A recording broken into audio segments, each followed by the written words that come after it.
Now I'd like to recognize the gentleman from Texas, Mr. Weber. Thank you, Mr. Chairman, and thank you, Mr. Secretary, for coming to our district over the LNG plants just 2 or 3 weeks ago. We appreciated that. I want to go back to a lot of Americans are complaining about high gas prices, for example. But I think it would be safe to say that once the Iranian regime is done away with, then the whole world will benefit from that. We have to remember that the Iranian regime is an apocalyptic government that wants to destroy. They say they want nuclear energy, but people don't build nuclear plants down in the mountains, right? They usually build them up where they're in plain view and they can be accessed equally. So in police work, they call that a clue. The Iranians are an apocalyptic government that wants to destroy America, wants to destroy Israel, and wants to destroy any of their allies. They cannot be allowed to get nuclear weapons for that very reason, and the president is extremely on track with that. Once that happens, then when the Hormuz Straits are opened up and ships are flowing and energy is flowing again, the gas prices will come down. And I want to remind our committee here that there was 8 presidents. There was President Carter, who could have done something with the Iranians. President Carter, President Reagan, President Bush Sr., President Clinton, President Bush Jr., President Obama, and President Biden. There was 7 or 8 presidents that could have done something about this, which we wouldn't be experiencing these high energy prices today. President Trump had the guts to take the bull by the horns, we say in Texas, and to make that happen.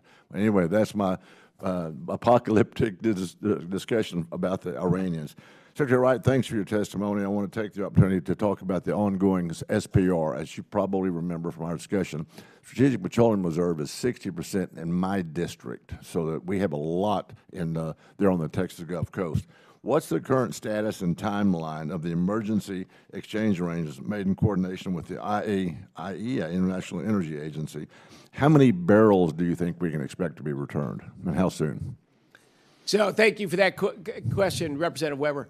And as you just said, those barrels that are exchanged, that's the dramatic difference. The Biden administration 4 years ago sold 200 million barrels of oil from our Strategic Petroleum Reserve to drive down gasoline prices before an election in the early parts of the Russian invasion of Ukraine, where there was not an interruption of Russian oil exports at all. We had same flow of oil around the world, but they released a bunch of oil for political purposes, and they sold those barrels.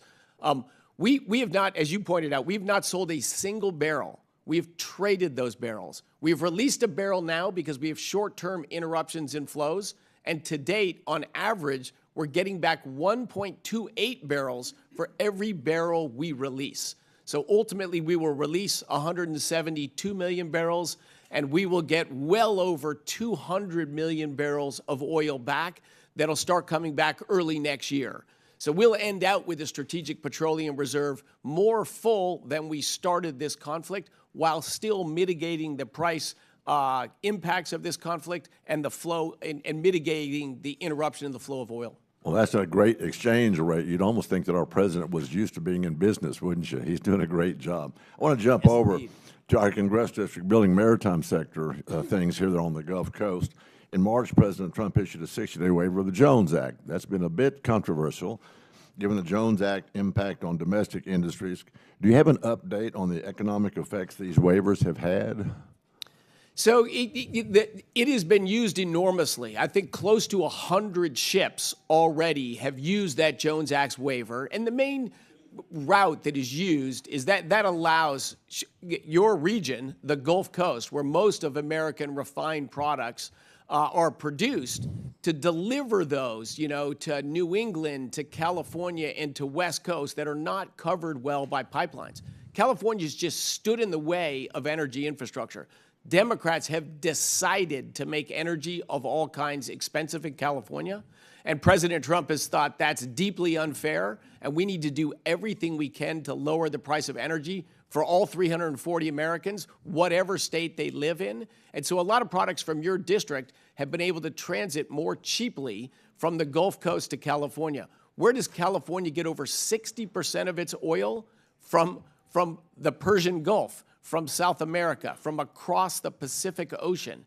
They get refined gasoline from Asian nations that comes on cargoes all the way across the Pacific Ocean. They call that green. I don't see anything green about that. But now they're getting those products from the states of Texas and Louisiana, American sources, cleaner and lower cost. Well, we appreciate that, but we want to make sure that our great maritime industry, we get the Jones Act back in place quickly as we can. Thank you, Mr. Secretary. Thank you. Amen.